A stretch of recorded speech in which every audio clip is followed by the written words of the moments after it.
आज की कार्यक्रम के प्रेरणा स्रोत हमारे मार्गदर्शक आदरणीय ADG narcotics Jaideep Prasad sir, IG Chambal, DIG Chambal, DIG narcotics, SP CBN, SP Gwalior और सभी साथियों।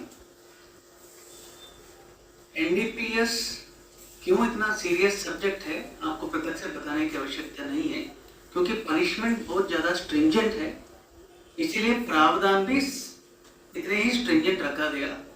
पुलिस का जो प्रक्रिया है उसमें एनडीपीएस में, कई लोग सोचते हैं कि एनडीपीएस में इतने सारे प्रक्रिया क्यों है।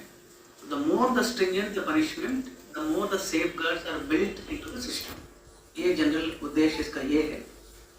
पिछले 1.5 साल में काफ़ी हाई कोर्ट रूलिंग्स में जो पुलिस के विरुद्ध हाई कोर्ट ने जो ऑब्जर्वेशंस किए हैं, 2-3 चीज़ों को मैं उदाहरण देना चाहता हूँ, ताकि इसको आप कवर करेंगे तो आपका काम, इसको आप कवर करेंगे आपका इन्वेस्टिगेशन अच्छा हो जाएगा। सबसे पहली बात कोर्ट ने ये बोला, जब भी आप एनडीपीएस पकड़ते हैं, अगली कड़ी पूरा चेन आपको इन्वेस्टिगेशन में लाना होगा।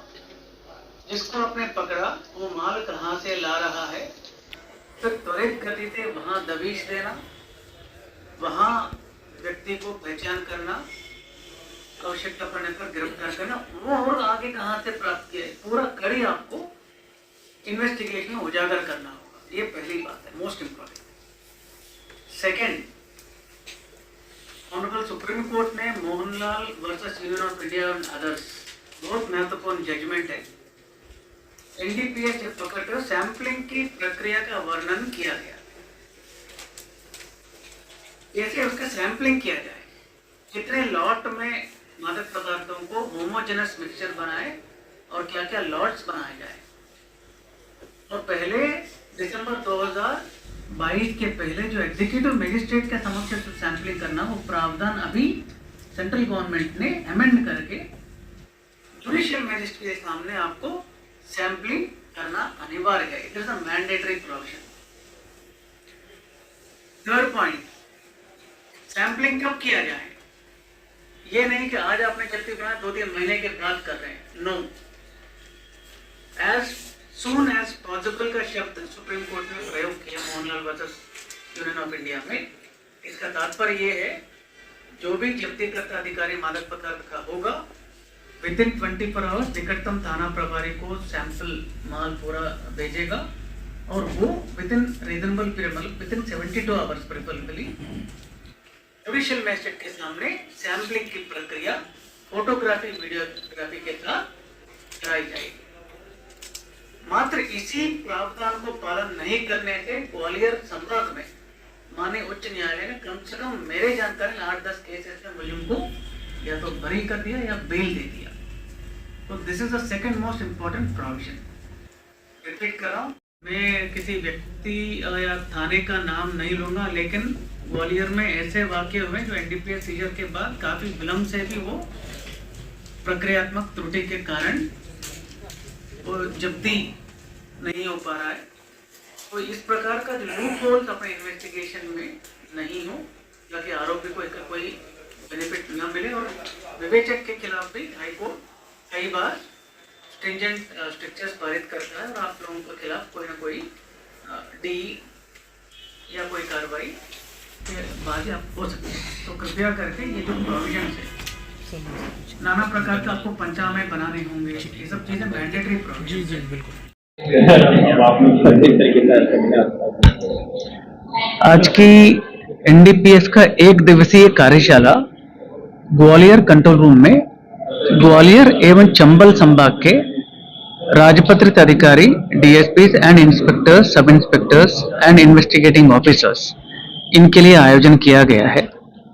इसका मुख्य उद्देश्य ये है, जैसे कि आपको मालूम है कि एनडीपीएस एक बहुत ही इम्पोर्टेंट कानून है और उसमें सजा का प्रावधान काफी स्ट्रिंजेंट किया गया है, पनिशमेंट।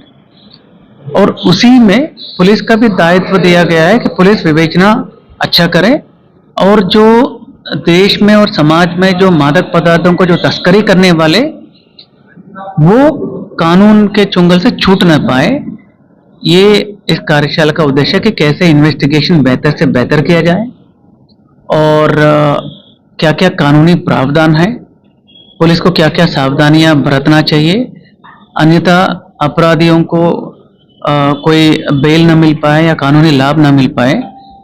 इस हेतु हमने रिसोर्स पर्सन्स को, जो सेंट्रल ब्यूरो ऑफ नारकोटिक्स है, वहाँ के मास्टर ट्रेनर्स और एसपी साहब भी आए हुए हैं, हमारे पुलिस ऑफिसर्स है जो आज कार्यशाला में ट्रेनिंग देंगे। तो निश्चित रूप से हम उम्मीद करेंगे कि प्रशिक्षणार्थी को ये लाभान्वित साबित होगा और विवेचना में गुणवत्ता आएगा। Thank you. एनडीपीएस एक्ट के तहत जो कार्रवाइयाँ होती हैं उसको लेके एक बृहद स्तर पर एक प्रशिक्षण शिविर आयोजित किया गया है, जिसमें कि ग्वालियर और चंबल संभाग के अधिकारी शामिल हुए।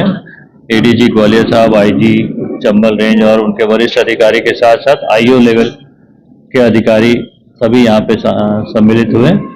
हम लोगों ने मास्टर ट्रेनर के रूप में सीबीएन के अधिकारियों को बुलाया है और इसका आशय ये है कि हम एपेक्स परपेट्रेटर जो गैंग के सबसे ऊपर लेवल पे होते हैं, वो नेशनल इंटरनेशनल हो सकते हैं, उनको भी हम आइडेंटिफाई करें।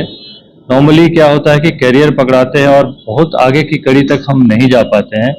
कोशिश कई बार रहती है, तो उसी को आगे बढ़ाते हुए हम टॉप टू बॉटम और बॉटम टू टॉप सभी लेवल पे हम काम करना चाहते हैं, ताकि जो ये अपराध बढ़ रहा है उसमें हम अंकुश लगा सके और जो इनको आगे बढ़ाने में बाहर से इसको मदद करते हैं उनको हम पकड़ सकें और उनके संपत्तियों को भी जब्त कर सकें। इसमें ये ध्यान दिया गया कि हम इसके टूल्स को भी आइडेंटिफाई करें, जैसे साइबर कॉम्पिटेंस लोगों में डेवलप करें, साइबर फॉरेंसिक का भी ज्ञान लोगों को हो, फाइनेंशियल इन्वेस्टिगेशन में कैसे हम लोगों की संपत्ति जो है वो जब्त कर सकते हैं जो नारकोटिक्स अपराध में लिप्त हैं, वो सभी और केस स्टडी के माध्यम से लोगों को बताया जाए, हमारे अधिकारियों को। इसके साथ साथ ये भी गुजारिश की गई कि जिला के अधिकारीगण जो अवेयरनेस भी एक फैलाएं, जो कि कॉलेजेस में और कई जगहों में ये बहुत तेजी से फैलने की चेष्टा कर रहा है नारकोटिक्स अपराध, तो उसमें एक सामाजिक चेतना की भी जरूरत है। तो हम जितना अवेयर करेंगे उतना बेहतर होगा। धन्यवाद।